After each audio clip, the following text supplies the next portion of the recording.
আমরা এখন 4 speed gearbox একটা ওভারহোলিং করব। আমরা ব্যাক গিয়ারের হাউজিংটা খুললাম। এখন মেন শ্যাফট এবং কাউন্টার শ্যাফটের পুরো হাউজিংটা খুলে আমরা ভেতরে কি আছে সেটা দেখাবো। এখন আমরা পুরো হাউজিংটা খুলে দিয়ে দেখতে পাচ্ছি উপরে মেন শ্যাফটটা খুললাম এবং যেটা দেখা যাচ্ছে সেটা হচ্ছে কাউন্টার শ্যাফট বা লে শ্যাফট। এখন আমরা এই মেন শ্যাফটের সিঙ্ক্রোনাস গিয়ারবক্সের মেন শ্যাফটটাকে ডিসমেন্টেলিং করব। এটা যেটা খুললাম সেটা হচ্ছে ক্লাস শ্যাফট। গিয়ারবক্সে আমাদের ক্লাস শ্যাফট, মেন শ্যাফট এবং লে শ্যাফট এই তিনটে শ্যাফট রয়েছে এবং সিঙ্ক্রোনাস গিয়ারবক্সের প্রত্যেকটা সিঙ্ক্রোনাইজার ডিভাইস এবং সিঙ্ক্রোনাসগুলোকে আমরা গিয়ারগুলোকে খুলে ফেলছি। খুলে ফেলার পরে মেন শ্যাফট থেকে পুরো আলাদা করে ফেললাম। আলাদা করে দেওয়ার পরে আমরা প্রত্যেকটা পার্ট লাগানোর আগে সিঙ্ক্রোনাইজার রিংটা কিভাবে লাগাবো সেটা একটু দেখে নিব। সিঙ্ক্রোনাইজার রিংয়ের এই লকগুলোকে লাগানো হচ্ছে। লকগুলো লাগানোর পরে সিঙ্ক্রোনাইজার লকের যে স্প্রিংটা রয়েছে সেই স্প্রিংটা আমরা লাগিয়ে নিলাম। অপোজিট দিকেও সেম ভাবে লকের স্প্রিং আমরা লাগিয়ে নেব। লাগিয়ে নেওয়ার পরে আমরা দেখব স্প্রিংটা ঠিকঠাক কাজ করছে কিনা। দেখে নিলাম যে স্প্রিংটা লকটা আমার ঠিকঠাক ম্যাচ হচ্ছে। দিয়ে সিঙ্ক্রোনাইজার রিং পিতলের হয় সেটা আমরা লাগিয়ে নিলাম। লাগিয়ে নিয়ে আমরা শ্যাফটের সঙ্গে ফিটিং করব। দেখুন,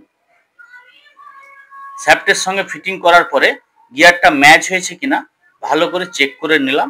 নেওয়ার পরে আমরা এই টোটাল মেন শ্যাফটটাকে আমরা অ্যাসেম্বলি করব। ফার্স্ট আমি যেটা ধরে রেখেছি সেটা হচ্ছে ক্লাস শ্যাফট। ক্লাস শ্যাফটের সঙ্গে যে পেনিয়ানটা লাগানো হবে সেটা হচ্ছে থার্ড গিয়ারের পেনিয়ান এবং তার সিঙ্ক্রোনাইজার রিং এবং সিঙ্ক্রোনাইজার ডিভাইস আমরা লাগালাম। লাগানোর পরে ক্লাস শ্যাফটটাকে আমরা ফিটিং করছি। ক্লাস শ্যাফট ফিটিং হয়ে যাওয়ার পরে আমরা পরপর আবার অপোজিট দিক থেকে আমরা গিয়ারগুলোকে সেট করব। এরপরে যে গিয়ারটা লাগাবো সেটা সেকেন্ড এবং ফার্স্ট গিয়ারের পেনিয়ান। এখন বুশ ফিটিং করলাম। বুশ ফিটিং করার পরে সেকেন্ড গিয়ারের পেনিয়ানটা আমরা লাগালাম। তার সঙ্গে রয়েছে সিঙ্ক্রোনাইজার রিং। সেই সিঙ্ক্রোনাইজার রিং এর সঙ্গে আমাদের সিঙ্ক্রোনাইজার যে ডিভাইসটা সেটা আমরা ফিটিং করলাম।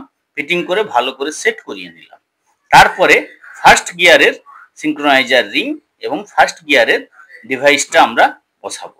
তার আগে আমরা বসিয়ে নিলাম বুশ এবং একটা রোলার বিয়ারিং। রোলার বিয়ারিংটা লাগানোর পরে আমরা ফার্স্ট গিয়ারের যে গিয়ারটা সেটা আমরা বসিয়ে নিলাম। বসিয়ে নেওয়ার পরে ভালো করে ম্যাচ হচ্ছে কিনা দেখলাম। তারপরে ডিস্টেন্স পিস একটা লাগাবো। লাগানো হয়ে গেলে আমরা বল বিয়ারিং লাগিয়ে নিলাম। লাগিয়ে নেওয়ার পরে আমরা টোটাল কমপ্লিট হয়ে গেল আমাদের মেন শ্যাফট এবং এটা ব্যাক গিয়ারের জন্য আমাদের এই গিয়ারটা লাগানো হয়। এটা লাগিয়ে আমরা এটাকে বসিয়ে নেব গিয়ার বক্সের হাউজিং এর সঙ্গে। গিয়ার বক্সের যে হাউজিং রয়েছে হাউজিং এ বসিয়ে নিয়ে আমরা গিয়ার শিফটিং করছি। এটা হচ্ছে আমাদের ফার্স্ট গিয়ার। আমরা ডকটাকে সরিয়ে ফার্স্ট গিয়ারটা চেক করছি। ফার্স্ট গিয়ারটা ঠিকঠাক চলছে কিনা। তারপরে সেকেন্ড গিয়ার। সেকেন্ড গিয়ারের স্পিড একটু ফার্স্ট গিয়ারের থেকে বেশি হবে। এটা হচ্ছে সেকেন্ড গিয়ার। তারপরে এটাকে নিউট্রাল পজিশন করলাম। তারপরে থার্ড গিয়ার ডকটাকে ফাঁসালাম। থার্ড গিয়ারটাকে লাগানোর পরে আমরা ফোর্থ গিয়ার অর্থাৎ টপ গিয়ারটাকে আমরা লাগিয়ে নিলাম। লাগিয়ে চেক করে নিলাম আমাদের গিয়ারটা ঠিকঠাক পড়ছে কিনা এবং সঙ্গে সঙ্গে আমরা ব্যাক গিয়ারটাকেও দেখে নেব। এখানে প্রত্যেকটা গাড়ির ব্যাক গিয়ার করতে গেলে একটা আইডেল গিয়ার লাগাতে হয়। আমরা ব্যাক দেওয়ার সময় এই আইডেল গিয়ারটাকে আমরা লাগিয়ে থাকি এবং দেখুন ইঞ্জিন স্পিড যেদিকে হচ্ছে তার ঠিক উল্টো দিকে মেন শ্যাফট ঘুরছে। তার